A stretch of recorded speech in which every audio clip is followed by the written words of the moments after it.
I want to make a video with this camera நண்பர்களே. இந்த பழைய டிஜி கேம் ஒன்று இருக்குமே, அதை வச்சு மட்டுமே ஃபுல்லா ஒரு வீடியோ ரெடி பண்ணி ரிலீஸ் பண்ணணும்னு ஆசை. ஒரு மாதிரி கிரெய்னி அண்ட் பியூட்டிஃபுல்ன்ற மாதிரி அந்த விஷுவல்ஸ் இருக்கும்ல, அதுக்காக தான். சரி, பழைய மாடல் கேமரா தானே வாங்கிடலாம்னு சொல்லிட்டு பிரைஸ் எடுத்து பார்க்கும்போது தெரிஞ்சுது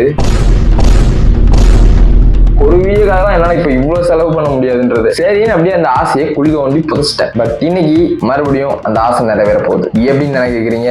this is Samsung Duos launched in 2012. என் ஃப்ரெண்டு கொஞ்ச நாள் முன்னாடி இது ஒரு வீடியோ யூஸ் பண்ணியிருந்தான். It also give the same blurry yet beautiful visuals like the same old digicam. அப்போதான் எனக்கு ஒரு யோசனை தோணுச்சு, why not to make a vlog with this? எப்படி தெரியல நண்பர்களே, இங்க பக்கத்துல என்னோட இப்ப இருக்கிற போனையும் நான் ஆன் பண்ணி ரெக்கார்ட்ல தான் வச்சிருக்கிறேன். ரெண்டுத்தையும் சைட் பை சைட் கம்பேரிசன் காமிக்கலான்ற மாதிரி, just to show the difference. And இது வந்து என்னோட இப்ப இருக்கிற போன்ல கேட்கிற வீடியோ அண்ட் ஆடியோ, அண்ட் இது வந்துட்டு இந்த சாம்சங் டியோஸ்ல எடுக்கிற video and audio. So this is what it looks and sounds before 4K was introduced in every phones. கேமராவை போனை கையில ஹோல்ட் பண்ணி இந்த மாதிரி புடிக்கிறதுக்கு டிஃபரெண்டா இருக்கு. ரொம்ப கியூட்டா இருக்கு.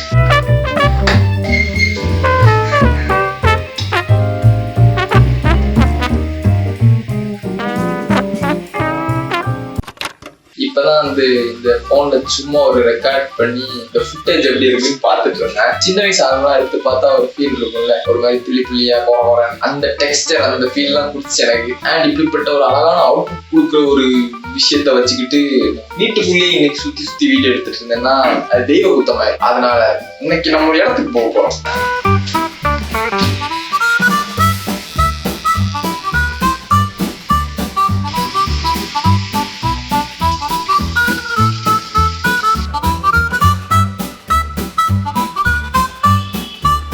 அண்ணன் வந்து இவ்வளோ எஃபர்ட் போட்டு ரெடியே எங்க போய்கிட்டு இருக்கேன்னு கேட்டீங்கன்னா, வீட்டு பக்கத்துல தான் டி நகர். சும்மா வீட்டுக்குள்ளேயே இருந்துட்டு ஒரு மாதிரி காலைல எழுந்தா வேலை, எடிட்டிங், அப்புறம் ரன்னிங், இந்த ரொட்டீன்லேயே இருக்குது. எனக்கு ஒரு மாதிரி இருந்துச்சு. அதனால சும்மா டி நகர் வரைக்கும் ஒரு போயிட்டு ஒரு ரவுண்ட் அடிச்சுட்டு வரலாமே அப்படின்னு தோணுச்சு. சரி, அதையே இந்த வீடியோ இன்க்ளூட் பண்ணிக்கலாம் தான் ஆட் பண்ணிட்டேன். ஸோ டி நகர் போறேன்.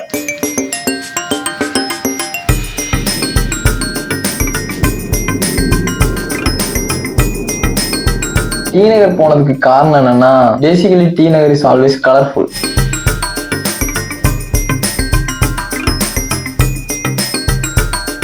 ஒரு மாதிரி ஜிகு ஜிகு லைட்டு, நிறைய பொருட்கள்லாம் வித்துட்டு இருப்பாங்க மனிதர்கள். அது வந்துட்டு இந்த மொபைல் கேமரா வழியா பார்க்கும்போது செம்மையா இருக்கும்னு தோணுச்சு. அதனாலதான் போனேன்.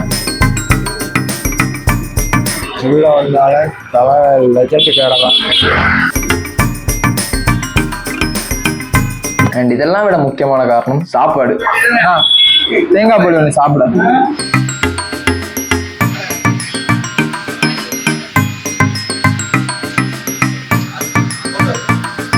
அண்ட் எப்பயுமே டி நகர் போனால் அந்த சோளம் ஒன்று இருக்கும், அதையும் வாங்கி நாக் அவுட் பண்ணிடுவேன். மஜாவா இருக்கும். சோளம்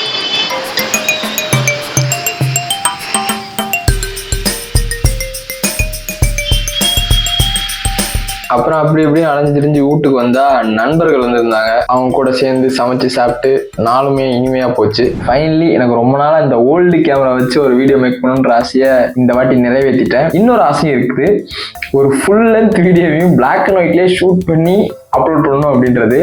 அதையும் கூடிய சீக்கிரம் நான் நிறைவேற்றேன். அண்ட் இன்னொரு இம்பார்ட்டன்டான விஷயம் இந்த வீடியோவில் சொல்லணும்னு நினைச்சது என்னன்னா, people who are all want start create something. நல்ல கேமரா வந்தா பண்ணுவேன், நல்ல மைக் வந்தா பண்ணுவேன் அப்படின்னு சொல்லிட்டு வெயிட் பண்ணிட்டே இருப்பாங்க. Even when your video quality is bad, even when your audio quality is bad, அதெல்லாம் மேட்டரே கிடையாது நண்பர்களே. இன்னும் சொல்லப்போனால் நான் ஒரு ட்ரிக் வச்சிருக்கேன். என்னோட வீடியோஸ்லையுமே இப்போவுமே நான் ஃபோனில் தான் எடுத்துட்டு இருக்கேன். அதனால நிறைய இடத்துல நாய்ஸியான ஃபுட்டேஜ், கிரெயினியான ஃபுட்டேஜ் அதெல்லாம் வரதான் செய்யும். அதை பார்த்து யாராவது கேட்பாங்க, வீடியோ குவாலிட்டியை கொஞ்சம் பெட்டர் பண்ணுங்க ப்ரோ அப்படின்னு சொல்லிட்டு. அதுக்கு என்ன சொல்லுவேன்னா, ஏஸ்தட்டிக் ப்ரோ அப்படின்னு சொல்லிட்டு நான் பாட்டு கிளம்பிடுவேன். அவ்வளோதான் கைஸ் இந்த கேமரா குவாலிட்டி கண்ட்ராவேலாம். If you want to do something just do it. அப்புறம் மறக்காம லாஸ்ட் வீடியோ சொன்ன மாதிரி வீடியோ எப்படி இருக்குன்னு பார்த்துட்டு ரேட்டிங் கொடுத்துட்டு போகணும். 10க்கு எவ்வளோன்னு. அது உங்கள் கடமை.